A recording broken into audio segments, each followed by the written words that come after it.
겸손과 기도. 천미 예수님. 그때 예수님께서 모든 사람에게 말씀하셨다. 누구든지 내 뒤를 따라오려면 자신을 버리고 날마다 제 십자가를 지고 나를 따라야 한다. 정녕 자기 목숨을 구하려는 사람은 목숨을 잃을 것이고 나 때문에 자기 목숨을 잃는 그 사람은 목숨을 구할 것이다. 사람이 온 세상을 얻고도 자기 자신을 잃거나 해치게 되면 무슨 소용이 있느냐? 누구든지 나와 내 말을 부끄럽게 여기면 사람의 아들도 자기의 영광과 아버지와 거룩한 천사들의 영광에 쌓여올 때 그를 부끄럽게 여길 것이다. 주님의 말씀입니다.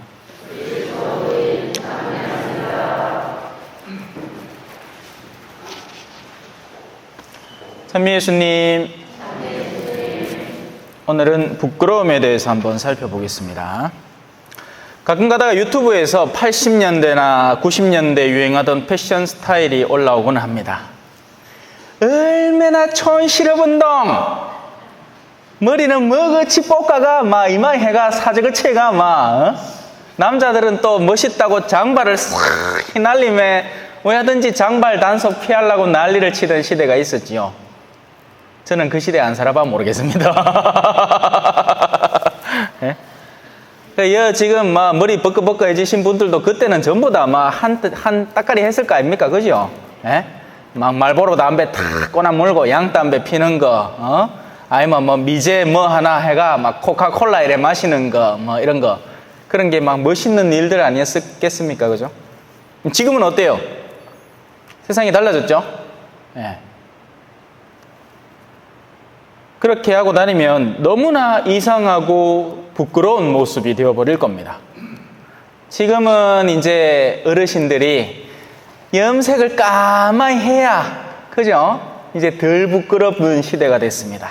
옛날에는 머리 허연 어르신들에게 당연하게 존경을 보여드리고, 아이고, 이 연세까지 오래 살고 계시, 하느님 축복 받으셨네요 하는 그런 사람들이 이제 늙음을 부담스러워하고 부끄러워하는 시대, 60에 환갑잔치 하면 저 젊은 기 뭐 한다고 난리고 하는 시대가 되어버리고 말았죠. 시대가 많이 바뀌었습니다. 옛날에는 알을 그래도 좀 늦건이 낳아야 그래도 그 사는 거 같지 한데 지금은 선 놓으면 저 집은 짐승이가 갑니다.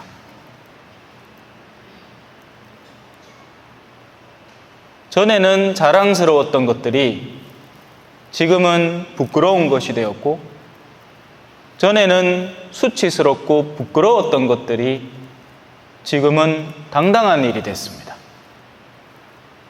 전원일기에 나오는 응삼이가 낯설은애 노총각이라고 툭하면 질질 짜고 친구들 불러 나와갖고 자기 힘들다 했었던데 지금은 다 응삼입니다. 응삼이가 어디고? 에?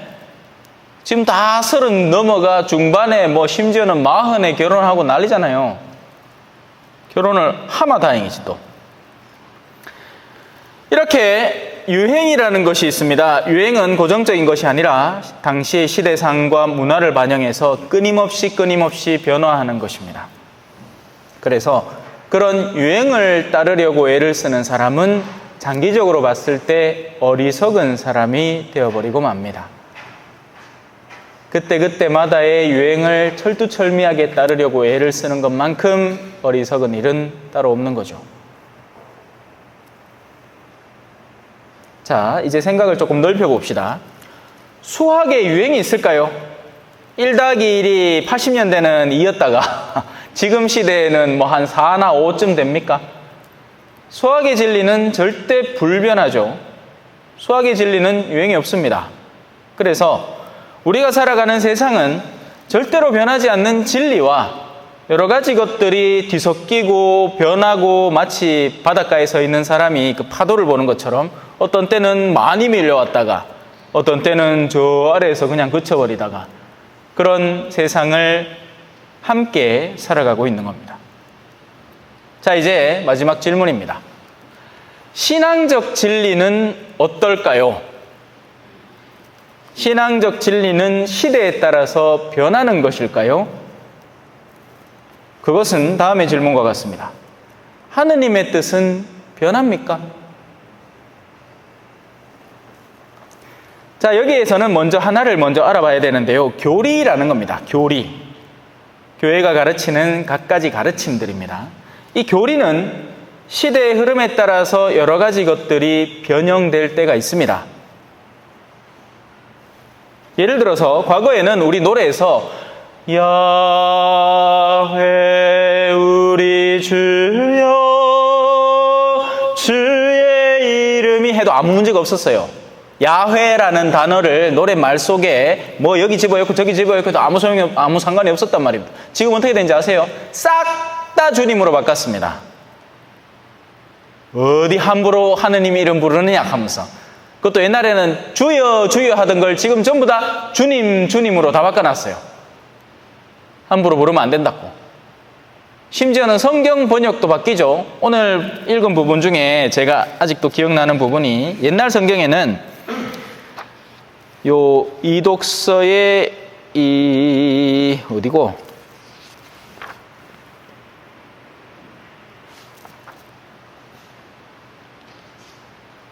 응? 왜 갑자기 기억이 안 나노?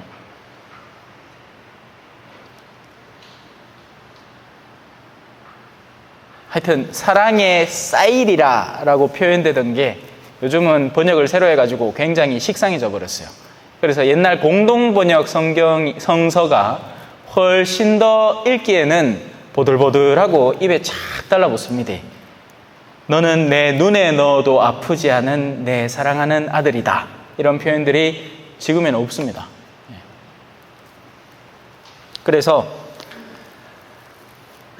옛날에는 또 텔레비전도 없었고 심지어는 라디오도 없었죠. 동네마다 뭐 라디오 하나 있으면 이장님 댁에 라디오 하나 있으면 사람들이 저녁마다 들어와갖고 새로운 소식 듣고 뭐 라디오 드라마 듣고 한다고 모이가 벅적벅적 했다며. 그죠?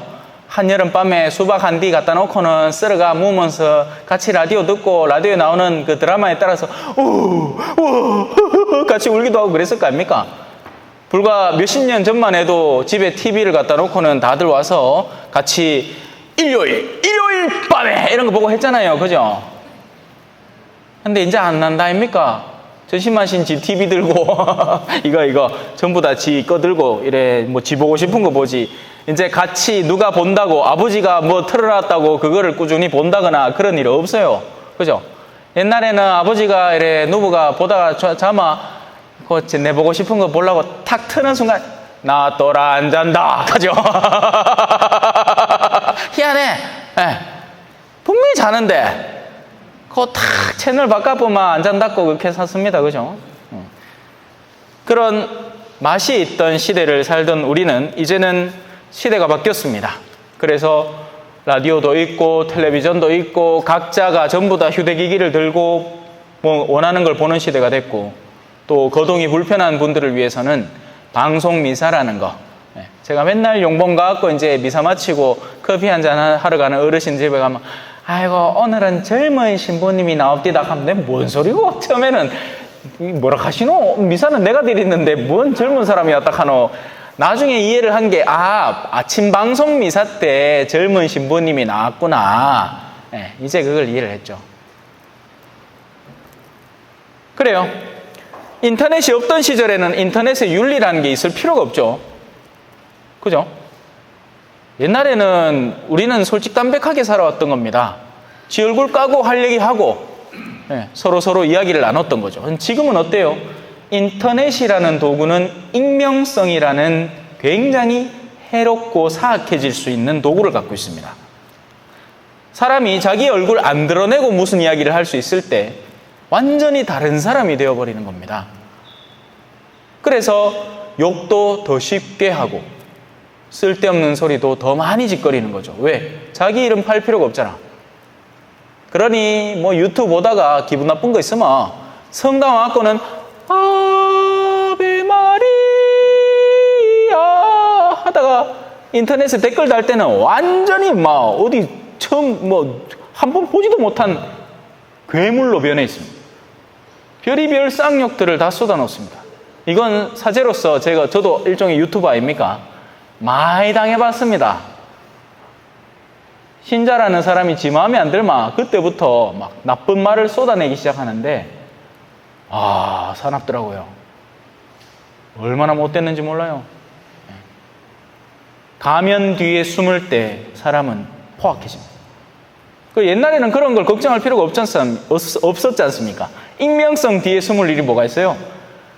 동네에서 뭐 하나 잘못하면 다음 날이 막 엄마들 사이에 소문 다 퍼집니다.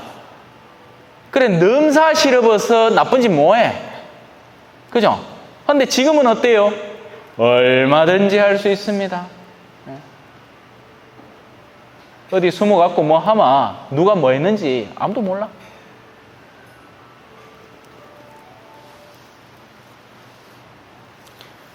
이제 인공지능이 다가오고 있죠.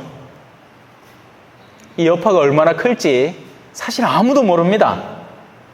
감당할 수 없는 능력을 갖춘 기계의 힘을 빌어서 과연 우리가 어떤 존재로 전락하게 될지, 제가 지난번에도 잠깐 언급했지만 어마어마한 기만의 시대가 될 거예요. 학생들은 자기가 전혀 일말 노력 하나 들이지 않고 리포트를 인공지능의 힘을 얻어서 써내버릴 수도 있고, 지금 벌써 원한다면 얼마든지 만들어낼 수 있습니다. 충분한 자료와 데이터만 있다면 그 사람의 목소리를 충분히 흉내내서 이야기를 할 수도 있고, 또 얼굴을 그대로 담아내서 영상까지 만들어낼 수 있는 시대니 그냥 사람 입술 몇 마디 조작하는 건 일도 아니란 말입니다. 그러니 여러분들이 보는 뉴스에서 지금 말하고 있는 화자가 실제 그 사람인지 누군가가 조작해낸 것인지 이제 얼마 지나지 않으면 알아낼 수 없는 시대가 머지않아 다가올 것이고, 그러면 우리는 서로를 의심하게 될 거예요. 분노는 더욱 증폭될 것이고 서로 간의 증오는 더욱 강화되겠죠. 그래서 이에 대한 윤리성도 미리미리 앞당겨 고민해야 하는 시대가 다가온 겁니다. 하지만 돈벌이의 혈안이 된 기업들이 그걸 가만히 둘까요? 타인의 주머니에 있는 돈을 더 손쉽고 빠르게 가져올 수 있는 기회라고 생각하는 기업들은 이런 거 저런 거 안 잽니다.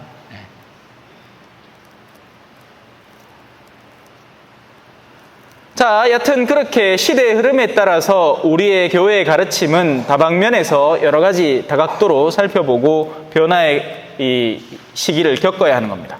하지만 그럼에도 불구하고 그런 다채로운 교리가 있다고 해서 하느님의 가장 근본적인 뜻, 하느님의 가장 근본적인 지향점이 바뀌지는 않습니다. 바뀔 수가 없어요.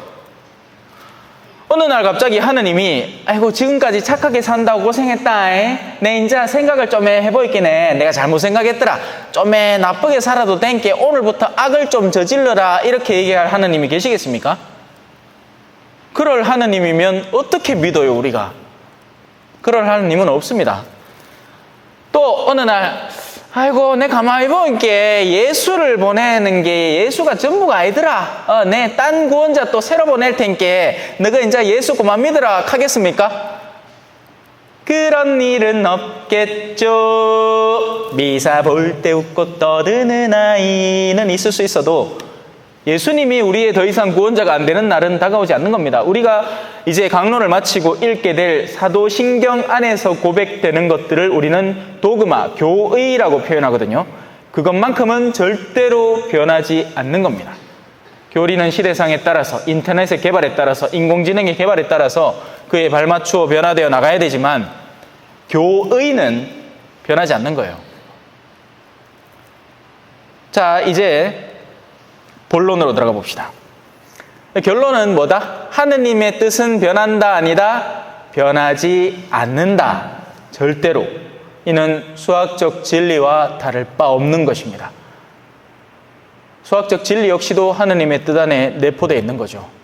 그래서 자연의 법칙도 변하지 않는 겁니다. 누군가가 어마어마한 오염물을 쏟아내면 그 오염물은 결국 돌고 돌아 우리에게 돌아오는 법이고, 우리가 파괴하는 수많은 환경들은 결국 돌고 돌아 우리에게 그 결과를 가져오는 것이 하느님이 이 지구상의 생태 환경에 조성해 놓은 순환 시스템이라는 겁니다. 이제 남은 일은 지구는 끊임없이 뜨거워지는 일만 남았고, 그죠? 이걸 멈출 수 있느냐? 가능성은 있지만 가능성대로 할 인간들이 없죠. 왜? 그 가능성을 구체적으로 실현하려면 지금 우리 모두가 살아가는 편안함에서 다들 한두 단계씩 낮춰서 불편함을 감내하고 인내하며 살아가야 하거든요. 그런데 지금 당장 에어컨 끈다고 생각해 봅시다. 지금은 좀 낫겠다. 당장 사람들의 불만이 터져 나올 겁니다. 내 요즘 같은 시대에 에어컨 안 켜고 하는 성당이 있나? 내 그런 성당 같으면 안 나간다!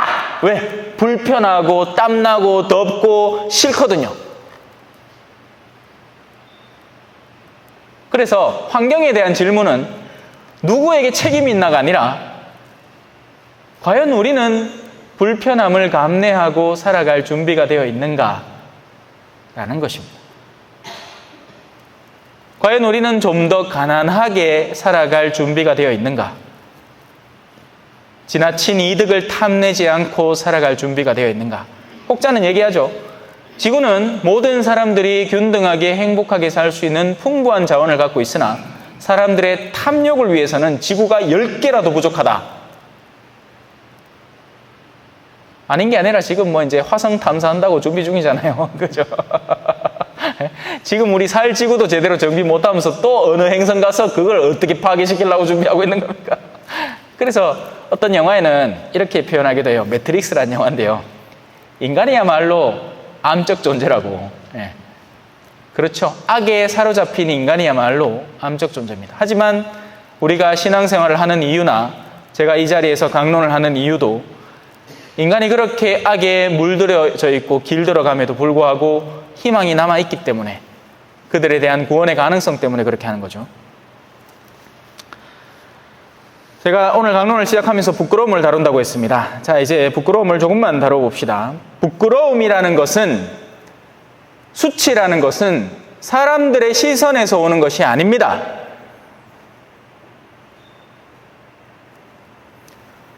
사람들의 시선은 이렇게 변했다, 저렇게 변했다 하니까요. 술꾼들의 집단에 가면 좋은 술을 잔뜩 마시고 취하지 않는 내색을 하는 것은 부끄럽지 않은 일이고 자랑스러운 일이 될 겁니다. 아, 내가 아니야! 옛날에는 소주를 깨짝으로 못 사! 그래도 내 하나도 안 챘다! 이런 사람이 있으면 옆에 술꾼들이 있다면 오, 니 대단하다. 한 잔 더 해라. 할 겁니다.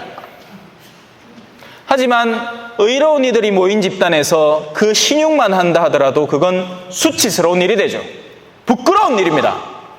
넘사스러운 일이라고요.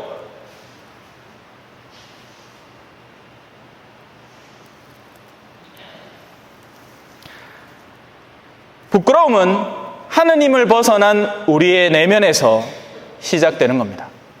그래서 전통적으로는 그것을 양심의 가책이라고 불러왔어요. 그런데 이게 또 재밌는 게 있습니다. 양심은 무디어집니다.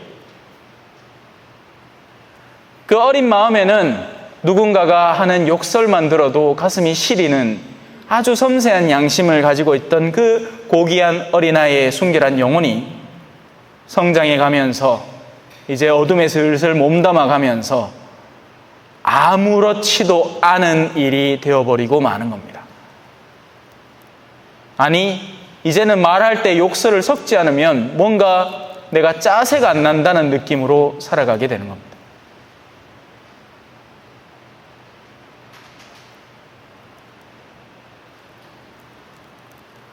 그래서 오늘날 사람들의 양심은 특별히 더 이상 예전과 같지 않습니다. 제가 아까 잠깐 말씀드렸던 동네 넘사스러워서라도 절제하던 여러 가지 행동들이 이제는 그런 것들이 의미 없게 되어버렸습니다.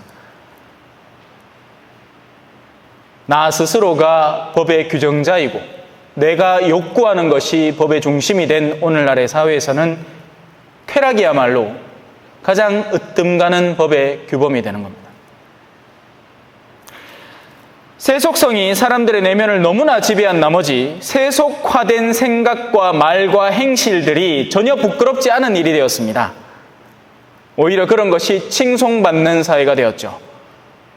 어떻게 돈을 벌었는가는 중요하지 않습니다. 지금 내가 부자인가 아닌가가 중요한 시대가 되었습니다. 그냥 부자면 남들이 부러워하고 자랑스러워하는 시대. 그리고 그걸 이제 우리 어르신들은 잘 모르겠지만 젊은 애들은 인스타라는 곳에 여러 가지 SNS를 통해서 틱톡을 통해서 자랑해야 하는 시대가 된 겁니다. 부끄러움을 모르는 거죠. 뭐가 부끄러운지 모르는 겁니다.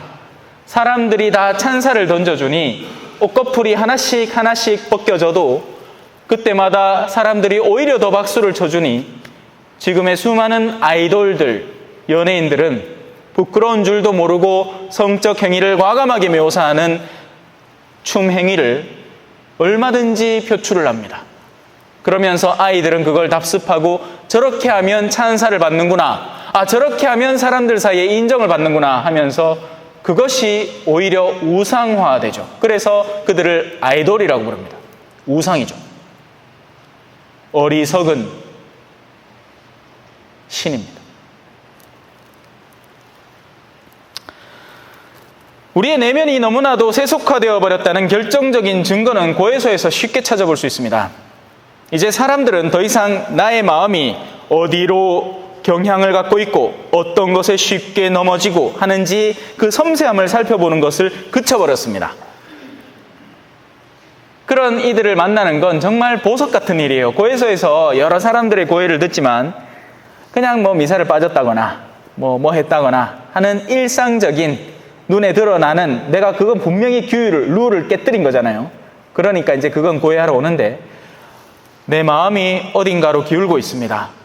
거기에 강한 유혹을 느끼고 있고 내가 얼마든지 욕심내지 않아도 되는 것들인데 아버지께서 돌아가시고 남겨진 유산에 대해서 그걸 지나치게 지금 내 마음이 탐하고 있는 것을 느끼고 그로 인해서 형제 간의 갈등이 불거지고 있다는 것을 느끼게 됩니다. 저에게 그걸 멈출 수 있는 힘을 주시기를 하나님께 청합니다. 이런 식의 고해 다 물 건너갔습니다. 없다고요. 그렇게 스스로를 반성하는 사람들을 찾아보는 것은 바닷가에서 바늘 찾는 일입니다. 그래서 그냥 쓰레기통에 던지러 온 사람 같은 고해. 그냥 자기가 이거 쓰레기 큰 거 너무 자기한테 너무 불편하니까 갖다 버려버린 거거든요. 나를 치유시키고 나를 정상화시키고 나를 맑게 만들어서 내가 올바로 나아갈 수 있는 내면의 방향을 찾기 위해서 성사를 활용하는 그런 고결한 성사의 사용자가 있는 게 아니라 그냥 쓰레기 갖다 버리러 오는 사람들이 성사를 대부분 차지합니다. 오늘 복음에는 그러죠. 사람이 온 세상을 얻고도 자기 자신을 잃거나 해치게 되면 무슨 소용이 있느냐고. 예수님은 오늘 복음을 시작하면서 이 가르침을 사제나 수도자에게 특별히 맡긴 게 아니라 당신의 제자들에게만 할애한 게 아니라 예수님께서 모든 사람에게 말씀하셨다라고 합니다. 그래서 이 가르침은 우리 모두가 새겨들어야 하는 가르침입니다. 예수님의 가르침 중에는 그런 등급들이 있어요. 모든 사람에게 해당하는 가르침이 있는가 하면 들을 귀 있는 자는 알아들어라. 이 가르침은 예를 들어서 하늘나라를 위해서 스스로 고자가 되는 사람이 있다. 이건 모든 사람이 들을 가르침은 아니에요. 그래 걱정 안 하셔도 됩니다. 고자 안 돼도 돼요. 고자는 나만 되면 됩니다. 그죠? 하늘나라를 위해서 스스로 고자가 되는 사람들. 근데 그마저도 질질 끌려 고자가 되는 사람이 있는가 하면 정말 자신있게 스스로 하느님의 뜻을 취하기 위해서 그에 상응하는 세상적으로 좋은 것이나 내가 포기해야 되는 것을 얼마든지 내던지는 사람도 있죠. 자, 예수 그리스도의 이 가르침, 사람이 온 세상을 얻고도 자기 자신을 잃으면 무슨 소용이냐라는 가르침은 현대사회에서 어떻게 해석되고 있을까요? 현대에는 온 세상까지도 안 갑니다. 건물주만 될 수 있으면 자기 영혼이라도 갖다 바칠 사람들이 허다합니다. 건물주만 돼갖고 월세나 따박따박 받아 먹으면서 아침에 일 나가고 사우나나 한 판 하고 나와갖고 하고 점심 맛있는 거 그냥 한 그릇 뚝딱 하고 그렇게 피난하게 논이면서만 살 수 있다면 영혼이라도 바칠 사람들이 줄 서 있습니다. 그래서 천주교 신자가 자신의 사업운을 보겠다고 사주와 점을 보는 일들에서 그런 일들은 명백하게 드러나죠. 정신 나간 사람들이에요. 자기가 지금 뭘 하고 있는지 올바로 인지하지 못하고 있는 사람입니다. 하느님이라는 분의 전능성을 망각하고 잡기들에게 자신의 운을 내맡겨서 나의 미래 운을 점쳐보고자 하는 그런 어리석음은 어디에서 기인할까요? 바로 세속적 탐욕성에서 기인하는 겁니다. 욕심이 없으면 그 일을 왜 하겠어요? 신문에 나오는 사주풀이를 보면서 은근히 좋은 말이 적혀 있으면 기뻐하는 이들, 그 역시 위험한 사람들입니다. 또한 거침없이 복권을 사러 가는 이들, 일확천금의 기회를 노리면서, 근데 갑자기 큰 돈이 들어왔을 때요, 그걸 내가 잘 정돈해서 쓸 수 있는 내면을 갖춘 사람이 복권 사는 사람들 중에 과연 몇이나 될 것 같습니까? 거의 없을 겁니다. 쉽게 들어온 돈은요, 너무 쉽게 빠져나갑니다. 그래서 우리가 가끔씩 왜 뉴스 기사에서 어떤 은행원이 200원을 횡령을 했네, 200원이래, 200억 원을 횡령을 했네, 어디 금융사 직원이 400억을 횡령을 했네 해도 부러워하지 마십시오. 그들에게 남아있는 것은 양심의 무거운 가책과 더불어서 그 돈이 자기에게 가져다 줄 결과물입니다. 쓰레기를 잔뜩 쌓아놨으니 이제 남은 일은 팔이 꼬이는 일뿐이라고요. 내가 가진 것으로 가난한 이들의 마음을 사두었으면 어마어마한 보물을 갖고 있을 텐데 쓰레기만 잔뜩 쌓아놓은 거예요. 그래서 그런 사람들 집에 가면 막 금띠 사놓고 채권 사놓고 현금 다발로 묶어놓고 그렇게 하고 있죠. 예. 그러고서는 겁만 실실 내는 겁니다. 누가 훔쳐갈까 봐. 예. 세무조사 나올까 봐 겁을 막 엄청 냅니다. 돈 썩는 거 아시죠? 저는 남미에 있을 때 돈 썩는 거 봤어요. 남미 신자들이 내는 돈은 막 오만 길거리에 막 묻은 거 다 있거든요. 그러니까 그걸 보관한다고 한동안 보관해 놓으면 나중에 문득 열어 놓으면 이가 쓸어가지고 돈이 막 구멍이 뻥뻥 나 있습니다. 돈도 썩어요.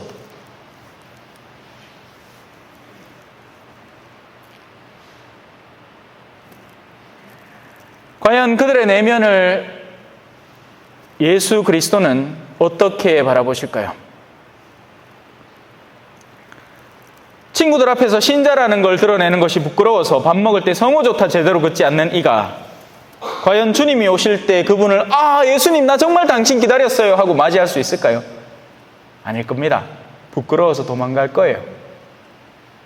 내가 그분을 어떻게 다루어 왔는데 이제 그분이 주인이 되어 오시는 그날에 나는 수치를 느끼게 되겠죠.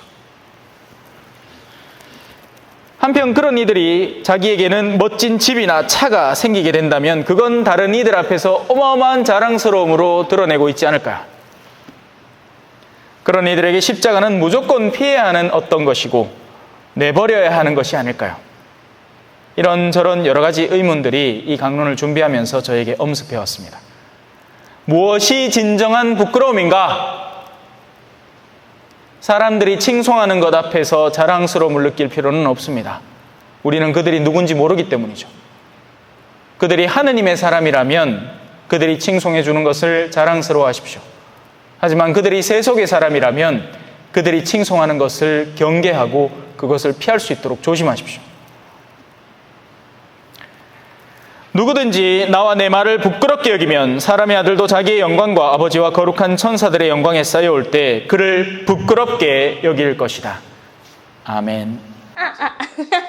찬미 예수님, 겸손과 기도.